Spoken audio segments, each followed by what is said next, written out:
बावरती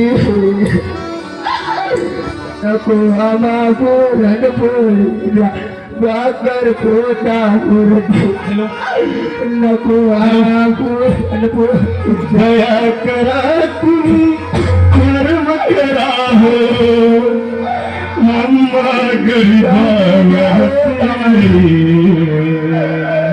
नको आम्हा पूर्ण पोळी द्या भाकर पोटा पुरती नको आम्हा पूर्ण पोळी द्या भाकर पोटा पुरती. काय ग आमचं या कवटी गावात तरी झाला आम्हाला मान नाही मिळत ग कोणी भीक सुद्धा नाही दिलं.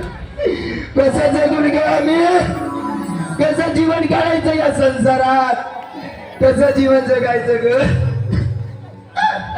हे जगून तरी कसं जीवन तरी काय करून ग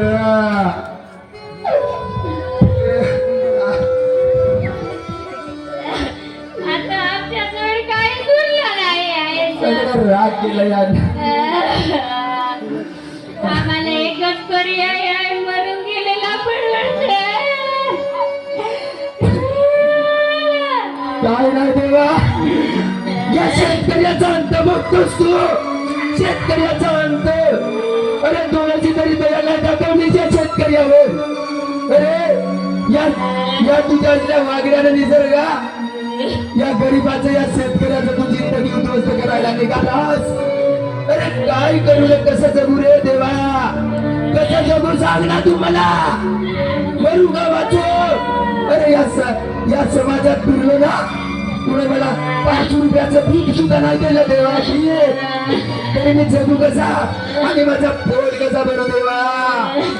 हे जगून गेले काय अर्थ नाही गेले आम्हाला समाजात जगण्याचं या जगण्यापेक्षा मेलेलं बरं.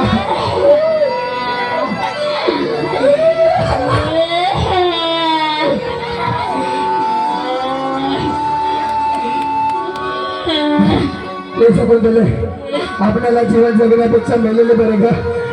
काय करायचं त्या सावकारनं तरी माझ्या मुलीला घेऊन चालला गेला आणि तो नालायक बकरा माझा. अरे काय त्या बकऱ्याला या बापासारखा झाला आणि तो सांडला त्या गावात फिरून त्या दारूच्या नादात तो माझ्याला गेला रे. कसं जगायचं कसं राहायचं सगळं साला माझा संसार उद्ध्वस्त करायला निघाला तो देव. देवा तुला विनंती करतोय मी अशी परिस्थिती बघा शेतकऱ्यावर नको देऊ रे देवा. कोणा शेतकऱ्यावर असली परिस्थिती नको देऊ. नाही जगून हो आता आम्ही नाही जगून या जगा.